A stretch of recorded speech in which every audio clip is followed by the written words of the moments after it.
All right, so there's two types of interviews that you can encounter in getting a government job. The first one is a structured interview. The second one is a hiring manager interview. Now, both of these, they're going to ask everybody the same set of questions. You will have the same amount of time to respond in. The only difference is in the hiring manager interview, the notes are scored. In a structured interview, the notes are not scored. I'm going to show you an example on how a score sheet looks like. And keep in mind that the format can change depending on what agency is actually conducting the interview. This is just to give you a rough frame of reference on what you should be rehearsing and practicing for. This score sheet was used for a GS-13 position in a medium-sized federal agency. This one's for the 0301 position, and as an example, the candidate is named Tom. If you look at column B, you will see the questions. All of these questions have to be prepared for in advance, and they're largely situational or behavioral questions. Everybody will be asked the same questions. They cannot really lead you towards an answer. So if you give a vague answer, or if you just simply say yes or no, they're not really allowed to ask that many leading questions. So this is why it's so important to have success stories that speak directly to the position. If you're interviewing for a position that talks about training, you need to have some training success stories that you can automatically shift to and be able to communicate the value that you have related to that skill. And if you need help with that, I created an interview preparation guide that will help you structure those success stories so that you can start memorizing them to be prepared for your interview.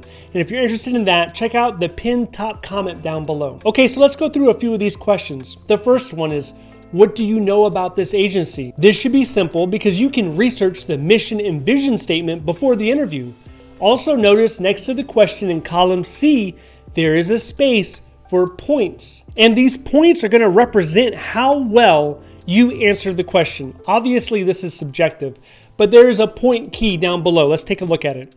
The scores range from failed to answer, average, successful, exceptional, and outstanding. This tells you that you have to answer. Do not let a question go by where you're not giving an answer or you're saying, I don't know.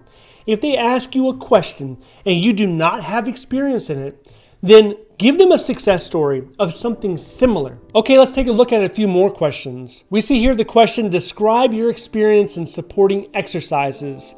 And you can notice from question 2 to 5, they're not really questions. Instead, they read more like statements. Statements that are telling you to describe a situation. Okay, let's go to question 6. Here, they're asking you about your most successful project. I've seen this asked a few times.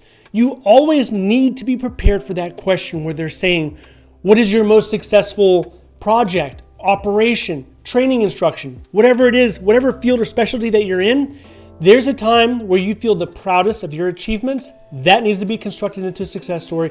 You need to be able to communicate that to the interview panel. Okay, so questions 7, 9, and 10 have nothing to do with this specific job. These are just regular questions used to figure out your character. What type of person are you? Especially question 10. This question asks, what is the last book you read? What if you're not a reader? Does Audible count? Do audiobooks count? So many questions, right? Well, like we talked about earlier, you do not want to say none, no, I don't read. That means you didn't really answer the question. So be prepared to give them a name of a book, a name of a newspaper. You need to be prepared for those oddball questions that some people will throw at you. So we have 10 questions here, but there's a question below question 10, and it basically asks, do you have a skill or topic we have not asked you that you would like to highlight? Once again, you don't want to stay quiet here. Talk about a skill that you might have that has not come up, or if you're doing courses or classes to improve your skill set. If you're applying for a 2210, an IT specialist, maybe you can mention that you're taking programming classes.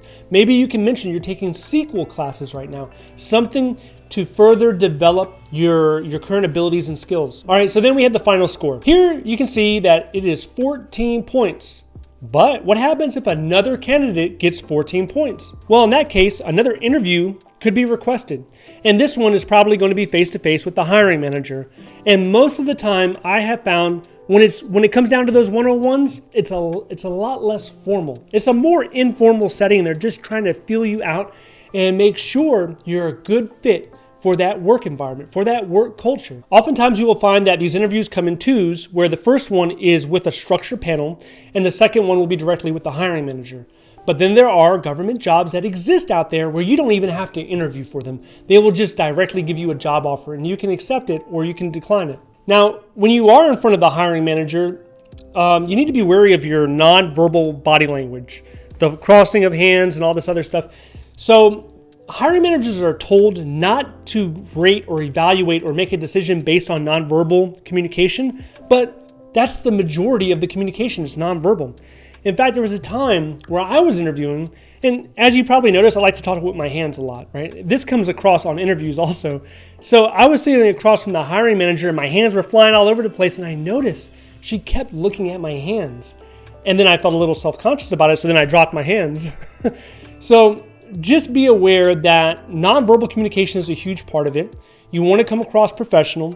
If someone starts to stare at one part of you, you can make an adjustment or you can just keep on being yourself. The main thing is to communicate value and to be professional. But check this out. If you're watching this and you're not getting any interviews, there could be some clear reasons why. And if you want to know those reasons, I want you to watch this video next. If you would like to see more videos like this, please click like and subscribe. Thank you so much for watching. I'll see you in the next one.